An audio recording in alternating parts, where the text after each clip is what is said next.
കേരളത്തിൽ നിന്നൊരുത്തൻ വിമാനക്കൂലിയും കൊടുത്ത് നേപ്പാളിൽ വന്ന് ആൾമാരെടുത്തിടത്തിന്റെ കാര്യം എന്താ? മോഷ്ടിക്കാൻ. അല്ല എന്തിനാ? ചില കള്ളന്മാർക്ക് നേറ്റീവ് പ്ലേസ് മോഷ്ടിക്കുന്ന ഇഷ്ടമല്ല കുട്ടിമാമ. ഇവിടെ നിന്ന് മോഷ്ടിച്ച് അങ്ങോട്ട് കൊണ്ടുപോകുമ്പോ ഡ്യൂട്ടി കൊടുക്കണ്ടേ അശോക? മോഷണ സ്ഥാനങ്ങൾക്ക് ഡ്യൂട്ടി ഇല്ല കുട്ടിമാമ. ഞാൻ ആകെ കൺഫ്യൂഷനില്ല. അവന് നിന്റെ അമ്മയുടെ ചായ തോന്നുന്നില്ലേ? എനിക്ക് തന്നില്ല എന്റെ അമ്മ ചായ, പിന്നെ അവന്. ഏതായാലും സത്യമറിയാൻ സുമതിയേട്ടത്തിക്കൊന്ന് എഴുതുന്നുണ്ട്. അത് പറഞ്ഞപ്പോ നീ എന്തിനാ ഞെട്ടിയത്? കുട്ടിമാമയ്ക്ക് എന്നെ വിശ്വാസമില്ലല്ലോ എന്നോർത്തപ്പോ ഞാൻ ഞെട്ടി മാമ. നിന്നെ എനിക്ക് ഭയങ്കര വിശ്വാസമാണടാ. എന്നാലും അവൻ ആരാന്ന് അറിയണ്ടേ മോനെ? എന്തിനറിയണം? അതൊക്കെ അറിഞ്ഞാൽ പ്രശ്നമാ. ലോകത്തുള്ള എല്ലാ കള്ളന്മാരുടെയും ജീവചരിത്രം അറിഞ്ഞാലേ അമ്മ വീണ്ടും പഴയ പോലെ പട്ടാളത്തോട്ട് പോകേണ്ടി വരും. അതുകൊണ്ട് അതിനെ കുറിച്ച് ഒന്നും അറിയണ്ട. ഇല്ല. Promise? Promise. God promise. Yes. അശ്വതിയെ കാണുന്നില്ലല്ലോ കുട്ടിമാമ. അശ്വതി എന്തേ? അശ്വതി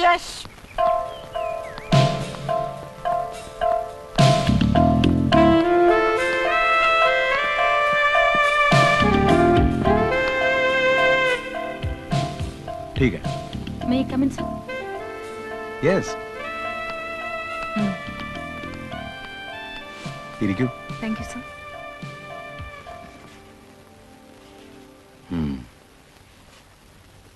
ഗുഡ്. ഇത് കണ്ടിട്ട് മറ്റേതെങ്കിലും അനുഷ്ഠാന കലയുമായി സാമ്യം തോന്നിയോ? ഞാനങ്ങനെ ആലോചിച്ചില്ല. നമ്മുടെ നാട്ടിലെ കോലംതുള്ളലുമായി വിദൂരമായ സാമ്യം ഇതിനുണ്ട്. ദേവപ്രീതിക്ക് വേണ്ടി നടത്തുന്ന അനുഷ്ഠാനം തന്നെയാണോ ഇതും? മിക്ക നാടോടി കലകളും മതപരമായ അനുഷ്ഠാനവുമായി ബന്ധപ്പെട്ടവയാണ്. പക്ഷെ ഇത് അതിന്റെ ഒരു കമേഴ്ഷ്യൽ വേർഷനാണ്. ഇത് ഇതിന്റെ തനിമയോടുകൂടി ഇപ്പൊ എവിടെയെങ്കിലും കാണാൻ പറ്റുമോ?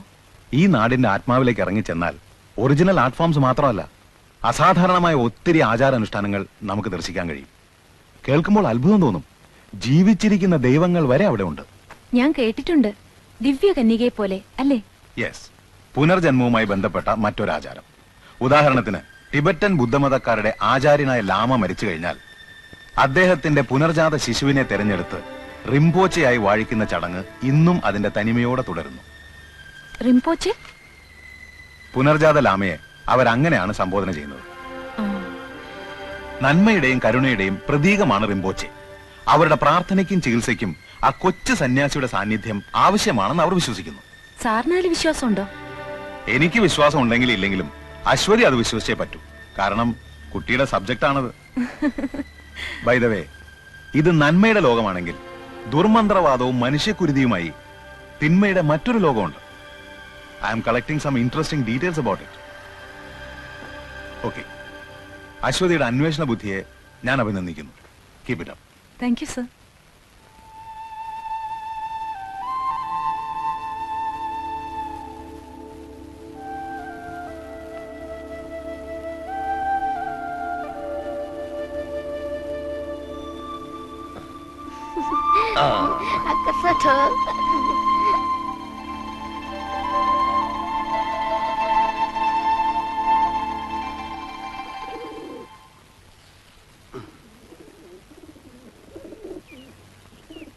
എന്റെ അമ്മേ, അടിച്ചോണ്ട് പോയാ?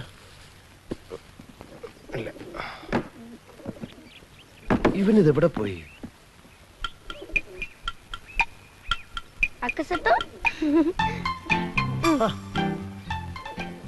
എനിക്ക് രാവിലെ ചായ വേണമെന്ന് ഉണ്ണിക്കുട്ടനോട് ആരാ പറഞ്ഞേ?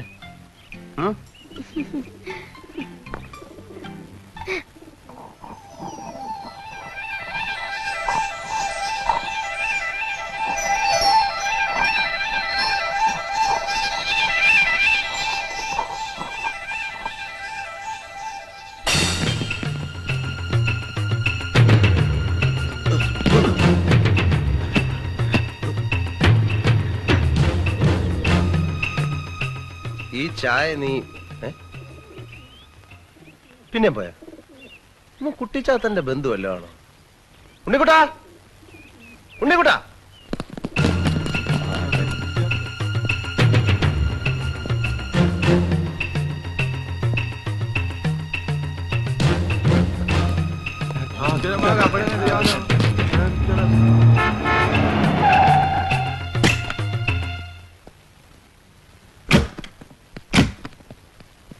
ഞാൻ പറയുന്നത് കേൾക്കുന്നുണ്ടല്ലോ അശ്വതി? എന്നിട്ട് അവൻ കാവിലെ പൂരത്തിന് വെച്ചിരുന്ന കതിനയില് വെള്ളം കോരി ഒഴിച്ചു. എന്തിന്? എന്നോടുള്ള വാശി തീർക്കാൻ. അപ്പൊ കഥ ഇതുവരെ തീർന്നില്ലേ? എന്റെ വിജയത്തിന്റെ കഥ എങ്ങനെ പെട്ടെന്ന് പറഞ്ഞ തീരില്ല. അതിങ്ങനെ മഹാഭാരതം പോലെ കാണാനായിട്ട് കിടക്കുകയില്ലേ. ഒരു ദിവസം കൊണ്ടൊന്നും പറഞ്ഞ് തീരില്ല. ഇപ്പൊ ഞാൻ പോട്ടെ, ബാക്കി നാളെ പറയാം. സീരിയലായിട്ട് പറഞ്ഞ എന്റെ ത്രിൽസ് ഉണ്ടാവില്ല. ആക്ഷൻ പാക്ഡ് അഡ്വഞ്ചർ സ്റ്റോറിയാണ് എന്റെ വിജയത്തിന്റെ. ഞാൻ പോട്ടെ, പ്രൊഫസർ വെയിറ്റ് ചെയ്യാണ്. അശ്വതി അശോകേട്ടൻ പോകുന്നില്ലേ? പറഞ്ഞുകൊണ്ട് വന്ന കാര്യം മുഴുമിക്കാതെ പോകുന്നത് എങ്ങനെയാ? നമ്മൾ എവിടാ പറഞ്ഞു നിർത്തിയത്? പടകോളിച്ചണ്ടി മത്സരം. അവിടെ വെച്ച് അവൻ ഒരു വെല്ലുവിളി നടത്തി. കാവിലെ പാട്ട് മത്സരത്തിന് അവൻ എന്നെ തോപ്പിക്കുമെന്ന്. പട്ടം പറത്തൽ, ചെസ്, കബഡി, തലപ്പന്ത് എന്നീ മത്സരങ്ങളിലൊക്കെ ദയനീയമായി പരാജയപ്പെട്ട ഒരുത്തന്റെ വെല്ലുവിളിയാണെന്ന് ഓർക്കണം. കുറെ നേരം കൊണ്ട് അശോകേട്ടൻ പറയുന്നുണ്ടല്ലോ, ആരായി അവൻ? എതിർ ടീമിന്റെ ക്യാപ്റ്റൻ അശ്വതിയുടെ ഫ്ലാഷ് അടിച്ച് മാറ്റിയില്ലേ, ഏതോണ്ട് അവനെ പൊലിറ്റിക്കും. എന്നിട്ട് എന്നിട്ടെന്താ, മത്സരം തുടങ്ങി. സ്കൂളിൽ പഠിക്കുമ്പോ എനിക്കാണല്ലോ ഫസ്റ്റ്. ഏത്? അക്ഷര ശ്ലോകത്തിന്. ആ എക്സ്പീരിയൻസ് വെച്ച് ഞാൻ ഒരു അലക്കലക്കി. നക്ഷത്രം മത്സരമായിരുന്നു. ഇടയ്ക്ക് ഒരു തമാശ പറഞ്ഞ് ടെമ്പോ കളയല്ലേ അശ്വതി. അശോകേട്ടൻ പറഞ്ഞോളൂ. എന്റെ താളബോധവും അക്ഷരസ്ഫുടത അവനില്ലല്ലോ. എന്റെ വായിൽ നിന്ന് കടിച്ചാ പൊട്ടാത്ത പദങ്ങൾ അനർഗള നിർഗളം പ്രവഹിക്കുന്നത് കണ്ടും കേട്ടും അവൻ ബോധം കെട്ടു വീണു. അവസാനം എല്ലാരും കൂടി എന്നെ പൊക്കിയെടുത്തോണ്ട് പോവുകയായിരുന്നു. അയാളല്ലേ ബോധം കെട്ട് വീണത്? അശോകേട്ടൻ എന്തിനാ പൊക്കിക്കൊണ്ടുപോയത്? വിജയശ്രീലാളിതനായി എന്നെ സുഹൃത്തുക്കൾ ചേർന്ന് പൊക്കിയെടുത്തോണ്ട് പോയെന്നാണ് പറഞ്ഞത്. പിന്നെ ചാരായ ഷാപ്പിന്റെ മുമ്പിൽ ചെന്ന് എന്നെ താഴെ ഇട്ടുള്ളൂ. അശോകേട്ടൻ കുടിക്കുവോ? അയ്യോ, ഞാൻ കുടിക്കില്ല. ചാരായ ഷാപ്പിന്റെ ഇപ്പുറത്തെ ഊടുവഴി കൂടെ നമുക്ക് വീട്ടിലോട്ട് പോകാലോ. ഓ, അത് ശരി. ഇനി അങ്ങോട്ട് അശോകേട്ടൻ വരണമെന്നില്ല, ഞാൻ പോയിക്കോളാം. വേണേ ഞാനും കൂടെ വരാം. വേണ്ട. ടാറ്റാ. Bye bye. പടകാടിച്ചണ്ടി ചങ്കരി വർക്കലി വർക്കലി ഭഗവതി അടിയനിൽ അലിവോടി നിത്തിരി കണിയണം.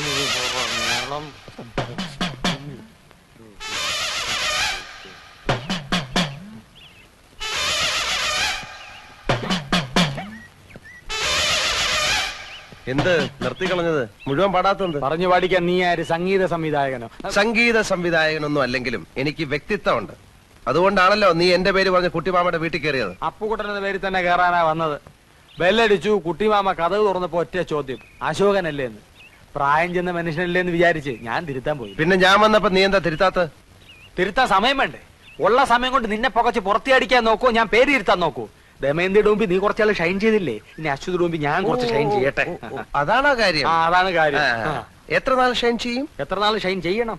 എത്ര നാൾ ചെയ്യാം? എത്ര നാൾ വേണേലും ചെയ്യാം. ഇടാ, കൂടിയ ഒരാഴ്ച. അതിനുള്ളിൽ നിന്നെ പുകച്ച് പുറത്ത് ചാടിച്ചില്ലെങ്കിൽ എന്നെ അപ്പുകുട്ടാന്ന് വിളിച്ചോ. എന്നെ പുറത്ത് ചാടിച്ച് നീ അകത്ത് കയറുകയാണെങ്കിൽ നിന്റെ പേര് നിനക്ക് തന്നെ തരാം. എടാ, ഞാൻ കേറിയ നീ താനെ പുറത്തിയാടും. സിംഹത്തിന്റെ ഗുഹയിൽ പൂച്ച കടക്കില്ലടാ. തല ഇവിടെ ഇരിക്കുമ്പോ വാലിരുന്ന് അനങ്ങല്ലടാ. Check check.